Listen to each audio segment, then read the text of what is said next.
Lesson 8. Landscape photography, nature photography. Urban landscape.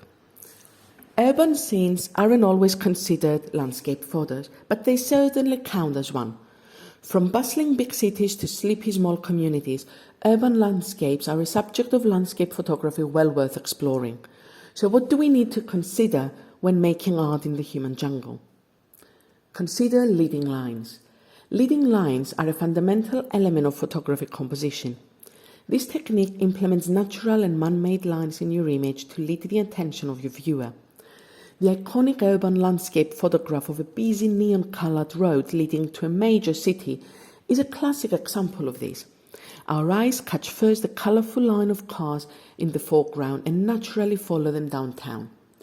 Urban landscapes are one of the best places to explore this technique, with power lines, roads, buildings, windows, and more, all creating obvious lines for you to use. Adding movement to the image. Architecture may be static, but it need not appear so in the final photo. What moving elements can you capture to add energy? Cars, trains, animals, and even people can add a creative flair. The best way to manipulate the feeling of motion is with shutter speed.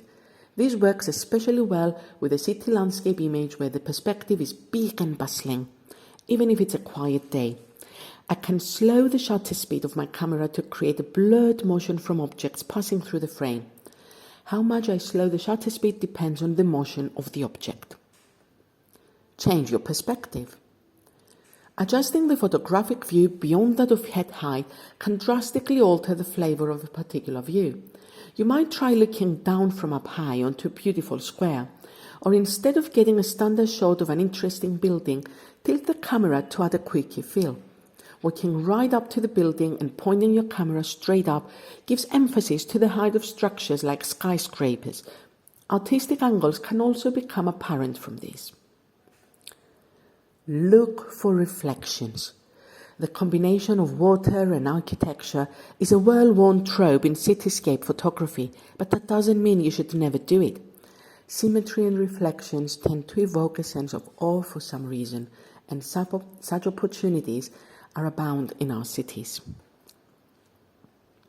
Light is still the key, and always pay attention to the location of the sun. When you are walking around the city, the quality of light changes constantly depending on where you are. It is important to pay attention to where the sun is in the sky and how it is reacting in the environment. Don't only notice what's in the scene, notice the quality of light on it as well.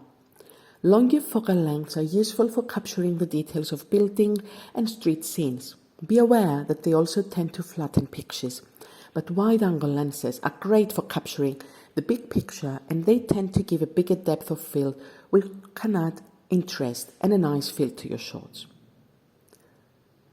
Let's move on to natural landscape. To do so, we suggest that you select a mid-range aperture. One of the goals when taking landscape pictures is to get an exceptionally sharp, clear image. The exposure settings that you choose have an effect on this, starting with aperture. To get the sharpest, clearest image possible, it's best to shoot with an f-stop number that's about 2 to 3 stops higher than the lowest possible. A mid-range aperture like f/8 usually works well. However, if your landscape photo includes visual elements in the foreground, midground and background, then you might want to play with the aperture to achieve a certain creative effect. For instance, to create a high depth of field where elements in the foreground and background are in focus, you'll want to use a high aperture, something like f11 or f16. Or if you intentionally want to blur something in the foreground of the image, you can send your aperture low, such as f2.8 for a shallow depth of field. Number 2, choose a low ISO. Another way to ensure the best image quality is to set the ISO as low as you can while still being able to shoot with the aperture and shutter speed that meet your needs. This will help keep the image from getting grainy, which can happen with higher ISO settings. An ISO in the 100 to 400 range usually works well for this. 3. Lengthen your exposure.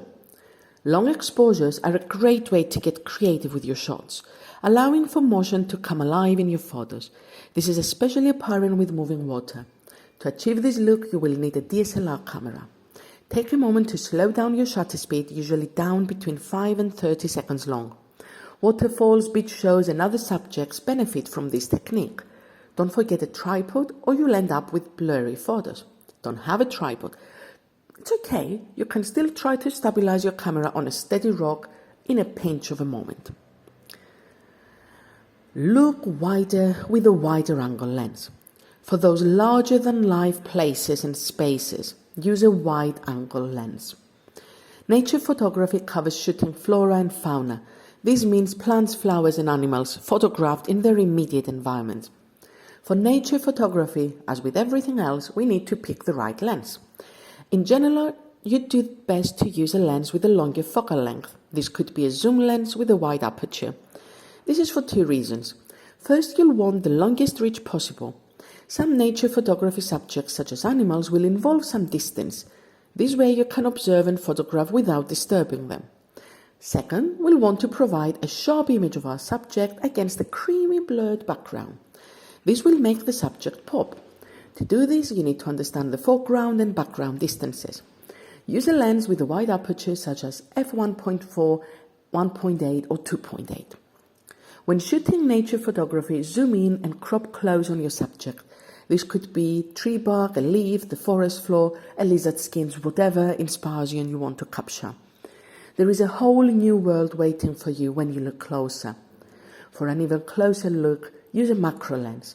These lenses magnify even the tiniest detail and can produce some mesmerizing, amazing images.